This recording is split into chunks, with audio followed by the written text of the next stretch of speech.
Hello, everyone. I hope you're having a great day, great afternoon, great night, just a great time in general. Today's video, I kind of wanted to talk about my own substance abuse issues slash addiction and my own self-harm issues.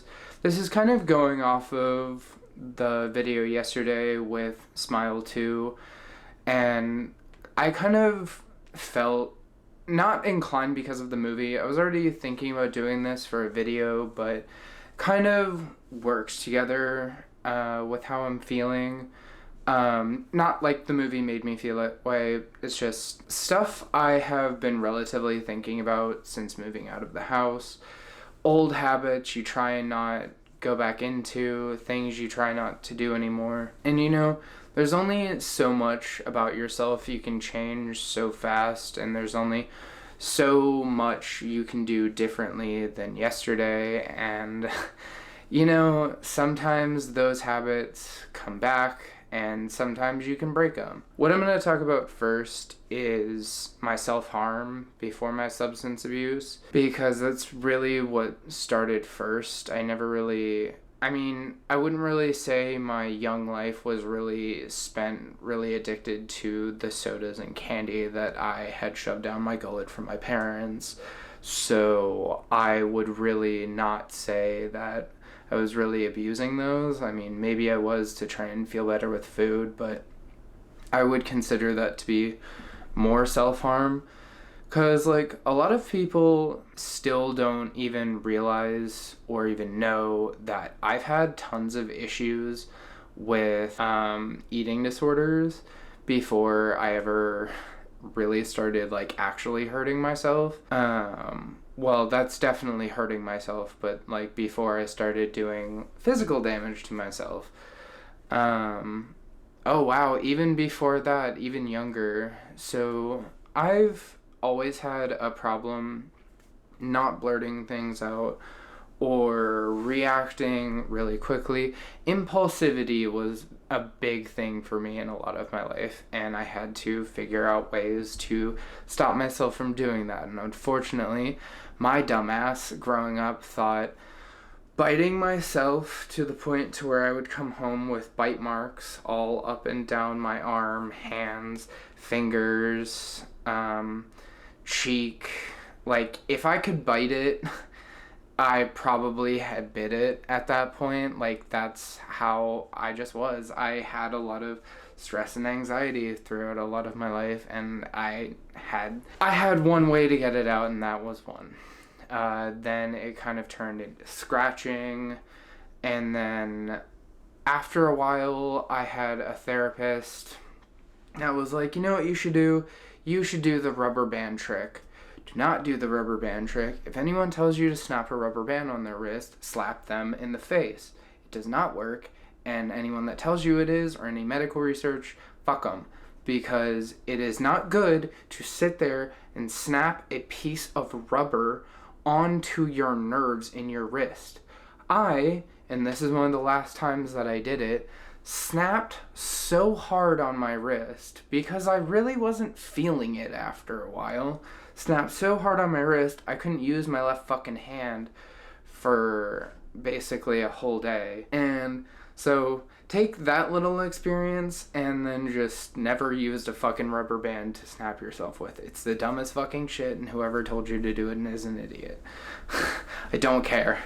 It's not healthy. It's not good. Don't do it. And I started doing that. It really turned into that. Then there was starving myself. I really did that for a long time. Just because I kept getting called fat by my family and, getting my fat rolls grabbed by my family because they thought it was, so funny and so cute. Grab the fat kid. I literally got bullied way more. I really got bullied by my family for being fat way more than I got bullied anywhere else. So that's when really the bullying for me being fat started happening. It was a lot more at home than it really ever was anywhere else. Not gonna lie, for how much jokes my sister and I make about growing up, we were never really, that I can remember, that wasn't outside of me being an asshole because I was projecting. No one really bullied us for our weight or bullied really anyone around us for our weight until we got to high school, and that's when anything even kind of remotely happened. And I still was getting way more at home and just from myself in general. Because even in high school, people didn't give that much of a shit. They were more so bullying you if you were even slightly being gay or whatever, or like doing other shit like that. It was never how you really necessarily looked, I guess. Sorry, I'm not really like looking at the camera today.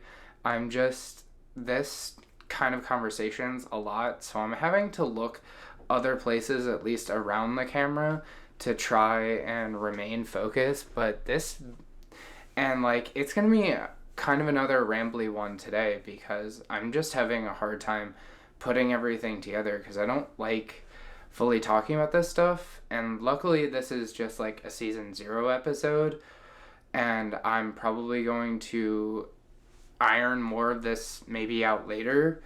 But this was kind of a lot of things that I don't necessarily talk about because no one either noticed it, or the only people I really talked about it with was therapists and not really with other people. Like, I used to punch myself in the head a bunch because it wouldn't really leave bruises, and that's kind of why I have such a strong forehead. I'm telling you right now, I actually headbutt people sometimes because of how much I've done like damage to my forehead and my nose from headbutting shit and things like that. And that's probably why my hair is fucked up too, because that's another stem tick thing that, like I was talking about in the video, that eventually I actually did pull my own hair out at some points because I was just so upset. But it was mainly like lower ones. So if you saw like The Boys, how Ashley was, where she started ripping out from below, that's kind of what I did because these hairs are a little bit looser and more easier to pull out than something up here would be. It would be a thicker area, a lot more a lot more force and wearing down before you'd get to be able to pull out chunks like she does in the movie. But really it was a lot of invisible self-harm all the way up until high school, because most of the stuff I was doing was either like carving myself with a pencil because that would heal and it wouldn't leave that much of a mark, or other little metal filings, because it was crazy with how much I was getting my ass beat at home. I actually weirdly got into a way where I was like, if I wasn't feeling pain, I just kind of felt off in kind of a fucked up way. Oh, well, you guess you can call finger biting, and I only really started getting out of that ironically when high school was starting. I just randomly kicked myself from it, and that's a whole another story in itself that I'm considering to tell because it's just a fun story for me and could really liven stuff up after this. But like, again, I'm sorry it's all rambly, but this is kind of like a lot, and I know it seems like I'm all over the place, but like really a lot of my earlier self-harm before I started doing serious stuff was all stuff that I could hide, or bruises that I could hide, or areas that weren't being hit by other people I would hit because it just kind of, things were uneven. And this is where I have a slight theory that I have some level of OCD because I think about things like that. The self-harm started getting bad after high school because it escalated in high school to where I was leaving more bruises on myself because I was being hit less from family members and stuff. So because couldn't hide those anymore in high school with more people and people that would actually care, and get to actually after high school is when I really started hurting myself, unfortunately. because that's when I could get a hold of laxatives to make myself skinnier or help make myself skinnier, and doing stuff like that to try and make myself skinnier faster. And, I did tons of things, and a lot of it really was me starving myself in laxatives all the way up until the cutting starting. And I know that's like a lot, but realistically, it started out with me just snapping. I had done something really stupid while talking to someone, and yeah, to be really honest, still regret both to this day, cutting myself and the really stupid fucking thing I did. Because I still think about it sometimes, because, again, a lot of people like to think about their past mistakes, and I've relatively forgiven myself for it because the other person has.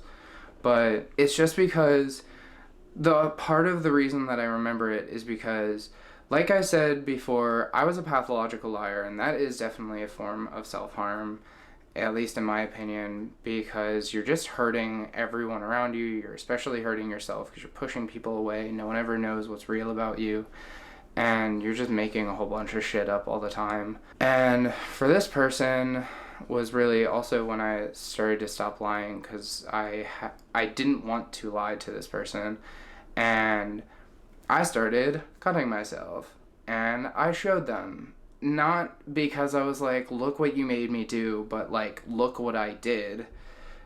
Which still sounds like a look what you made me do. I still think contextually I wasn't trying to do that. Not like I'm trying to justify my past fucking actions. But I did do it, and I really wish I didn't do it. Because once I started, I hurt that person, and I hurt myself even more because I continued doing it. But luckily, one part of it is covered with my butterflies. But then I kind of stopped for a bit, especially after I got that area covered with these butterflies. I didn't want to mess them up anymore. And then that's when the worst cutting started, was on this arm. And I don't even remember what exactly, because I've done a total of 3 times on this arm, and the last time was the worst one, which was about 2 years ago, or a year ago. Yeah, it was a year ago. Was because I really felt like a complete piece of shit. I was hurting everyone around me, and I kept just feeling like all I'm going to continue to do is hurting everyone around me. And a lot of the thing I don't like to talk about with why I hurt myself is because I took pain with punishment a lot, and since everything I was doing was wrong, your brain starts to correlate that shit. And unfortunately, a lot of what I still attribute pain to is punishment. And that's part of one of the things I've been working on, is not hiding when I'm in pain anymore, because I don't need to pretend to be strong all the time. And that's like also helped me not want to cut myself anymore, because I don't have to pretend like I am fucking granite anymore and I'm unbreakable. And that's part of what the cutting was, is like, you gotta get stronger, you gotta stop being stupid, you gotta stop doing dumb shit. And after this last time, there's definitely been times I've wanted to, like really bad times I've wanted to, but also at the same time, I really don't want to. They look terrible. I feel even worse afterwards. It's like what I was talking about with her back pain rage yesterday. I would do it in this fury, and then I'd be done, and I'd look at my arm and I'd be like, why the fuck did I do that? And I don't want to go through that again. I don't want to see people going through that again. And to be really honest, I just want to get them covered and move on, because I don't want to think about it anymore. I don't like looking at them, because that's not who I am anymore, and I don't want it to be who I am now. I don't want people to see my arm. and also, be sad for me. It's like, yeah, I made stupid fucking decisions, but I don't want that to be like my everyday. And it feels like it still kind of is my everyday because I have to see them every day. And like, I don't want to look at them anymore. And I think that's kind of all I'm going to talk about with my self-harm side. And I'm going to talk more about the substance abuse side now, because pretty much if I just keep talking about that, I'm going to keep devolving into talking about more different ways that I hurt myself and how it was stupid. And we could have already guessed that in a 5-second little take of don't hurt yourself, it's not worth it. But your brain is going to tell you it's the most worthwhile shit because you're feeling a stupid fucking thought. It's so dumb. So my substance abuse issues was not it's not terrible. I don't really have any necessarily. You could say that I smoke probably too much weed, and sometimes I do it at the wrong times, but I feel very controlled about it. I feel like I know what I'm doing. I talk with my therapist about it. Like, I feel very in control about it. I know when to stop, and there's definitely days where I don't smoke all day, and I just use it to go to sleep 9 times out of 10. Or I'm doing it because I want to make a video or try and write a video, or I want to write a story, and sometimes that just helps me. I don't do it all the time, but it is a fun thing to do. Now, alcohol, I don't feel like I have even remotely a substance abuse problem with that. I had a little string for about a month or two a few years ago where all I did was pretty much drink for like a month. But that was pretty much it, and that was only because my buddy and I were playing a bunch of video games, and I was just drinking because of it, and that was pretty much it. It wasn't like anything crazy, but I was like drunk enough that you could have called it a problem because I was kind of acting drunk around my family and being kind of rude, but not really anything crazy. I have such a low tolerance that, a couple of drinks and I'm pretty done. So it's mainly weed that you could consider me having a substance abuse problem with it. But again, I have used it in wrong cases before where like I'm trying to stuff down a feeling or thought or something like that. But I don't do that anymore. I don't feel like I need to do that anymore. Like, there's a lot of things, especially hurting myself, that I don't feel like I need to do anymore. I just feel a lot better now, and I feel a lot freer, and I don't want this video to be like some type of fucking depressing video, but that's honestly what it has become, and I'm leaving literally all this in. So, this is going to be one of the most little edited videos for today because not only did I wake up feeling amazingly shitty, but I just had to talk about this. I don't know what happened. I tried to work out to feel better, and that did not make me feel any better today. So this is, I guess, an interesting video to not only talk about, but also to show that sometimes we all have off days, and this is another one of my off days. And I really hope this video isn't that fucking depressing, but I do hope you learn something about me and hope you understand that I am not the person I used to be. I'm trying to be better. I'm not hurting myself. I don't have a substance abuse problem. I am just a guy that had problems and is doing his damnedest every day to try and not either be that person anymore or try and be better. And I hope that is the takeaway. And I hope you guys have a great rest of your day, afternoon, or night. Peace, guys.